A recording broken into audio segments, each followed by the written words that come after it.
updates, hotfixes, and a new version right here, right now. Greetings Romies and welcome to romrom.net, the channel sharing the joy of sim racing, and to our regular news roundup. Welcome to the channel, thanks for stopping by. My name is Serta and I will be your host for this video. If you have any news for us, send us a mail to news@romrom.net.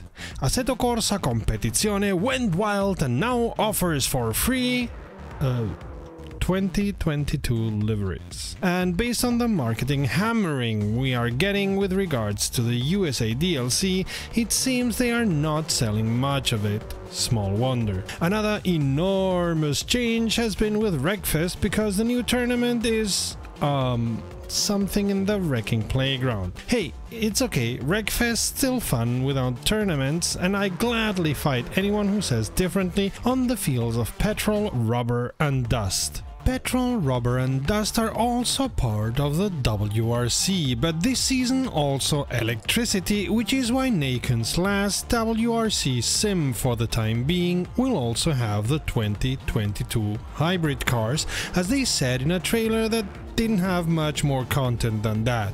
But they still filled a whole minute with marketing blather. On to real news now. We had not heard from Studio 397 or rFactor 2 for a while, so it's nice they show any live signs at all. Seems they've been busy updating the Oreca 07 LMP2 from their endurance pack, so it would work flawlessly with all the improvements made to rFactor 2 since it was released, especially the sound engine and the newest version of the tires. They also did the same to the GTE cars, which got new tires, new engine and brake cooling parameters, shift protection, and upgrade to the new sound machine, got their overall weight changed up or down depending on what was needed for the balance of performance, saw also the aerodynamic drag changed and saw the capacity of the fuel tanks reduced. Also, they got the 2021 liveries of Le Mans Virtual. Why only those and not also the 2022 escapes us. As we reported a while ago, Studio 397 cooperated with Goodyear to get detailed information about their tires and their behavior, which now they are using for new releases, as well as the Formula Pro and the BMW Class 1. After the extensive rework of the tires, as well as the big changes in the GTE class, the changes in weight of the cars and tank capacities are part of their balance of performance tweaks, which will have the cars similar in their performance. Hey, maybe if I lose a couple or 10 kilos I'll become a better driver? Anyway, all of you who own the endurance pack should have gotten the update already, as it was released last week.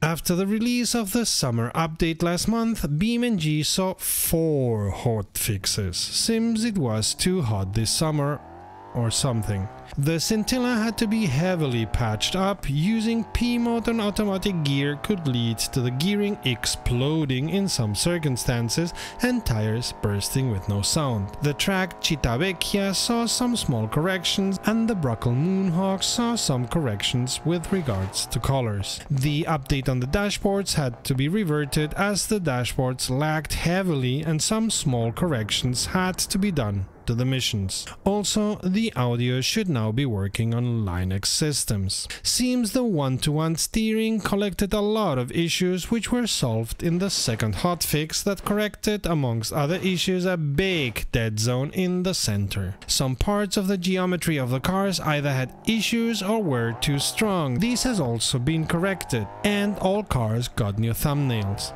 While they were at it, the devs integrated an improvement by which you can choose some missions to be played directly from the scenarios menu. This depends on how the missions have been programmed. Further corrections and enhancements were made to different missions. Overall, it seems to have been a mix of corrections and last-minute additions that had not been finished at the time of the summer drop. Still, it's unexpected that they had to do so many.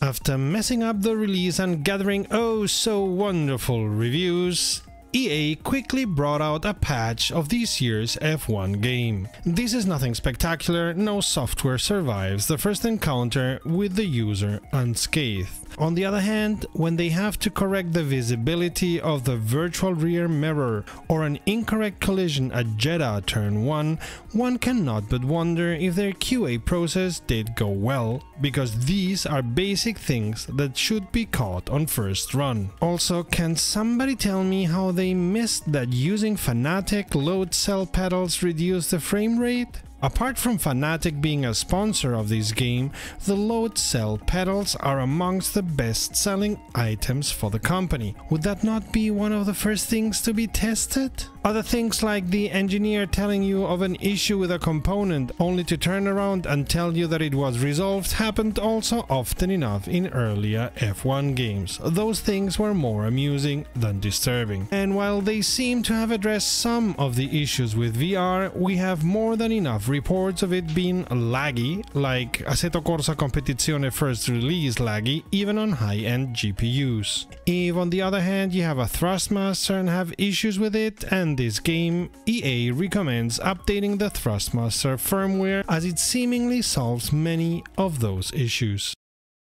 The Gran Turismo mod for Assetto Corsa, but don't tell Sony that, has seen a small but significant update to 0.17b. The developer hopes the new authorization and anti-piracy system works better than the old one, but it sets up some restrictions you should take into consideration. In the past, when you had issues with a mod, ACE just gave a general error message or it hung in a seemingly eternal loop. Now it will tell you which mod is causing trouble, so you can go check it out and maybe reinstall it. And if you have many mods installed on Assetto Corsa, you can now use the exclusive lists checkbox to tell ACE to only look for the mods ACE needs and not do a comprehensive list of all mods you have, which can save you lots of time depending on the amount of mods you have installed. A completely new feature is the appearance of a performance point system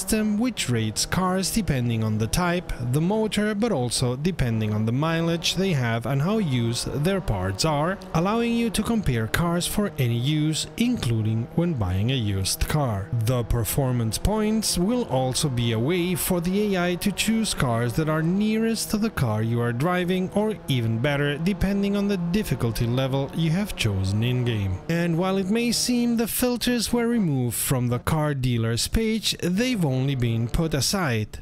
Literally. Click on the small arrow at the right side and you will find the old filters and many more, including a way to filter cars by performance points. Apart from this, there has been many small bug fixes done to improve stability and playability.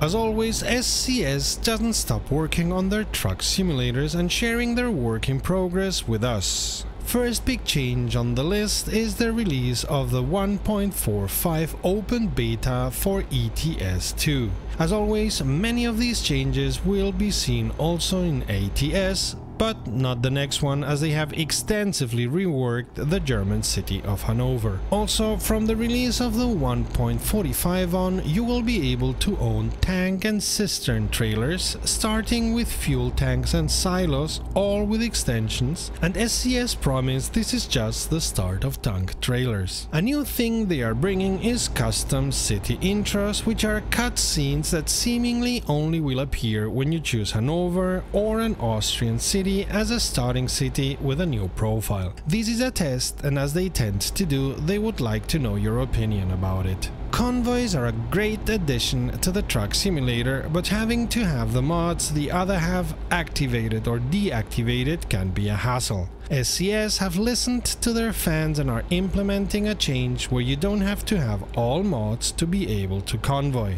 The way we understood it, either the convoy organizer or the player joining can activate this. Mod makers have to have changed their mod to let the software know it can be used as optional. The 21st century comes to the truck simulators in the form of rain sensors. If you activate them in your settings page, your trucks will have them on, and you have neither to think to turn them on nor to adjust them to the amount of rain. One command less for voice control for me. When there are parts of the map you cannot drive, the simulators show you those vertical X's so you are aware of it. Now you can turn those markers off, but be aware you still won't be able to drive those parts of the map. Help us create the content you love and become a patron. Let us spread our wings. Amongst other perks, it will fix your name for posterity like this. A big thank you to our patrons. If you come here regularly, please consider subscribing. Entering version 1382, Reiza released a hotfix of the version they released last week, bringing yet another layout to Buenos Aires and fixing issues with the championship editor and ABS. Of course, it's Reiza after all. They used the hotfix to release yet again some physics improvements like tire tread refinements and adjustments in the aerodynamics of the F Ultimate Gen 2 and its suspension, increasing their spring adjustment range and stiffening it. Also, the roll bars for the Pro car and the Group A cars were improved. The AI aggression when moving side to side was reduced yet again. Calibration was done to the AI when driving Copa Classic and Ultimate Gen 2 cars, and Reiza did some refinement of the AI on Brands Hatch GP and Buenos Aires. As can be expected, some corrections had to be done to the Buenos Aires and Cordoba tracks. The complete list of changes is, as always, in a link in our description. Further news and videos are a click away. Just check the playlist to the left or the video to the right. Until next time, save fuel, collect pickup, and we'll see each other on the podium.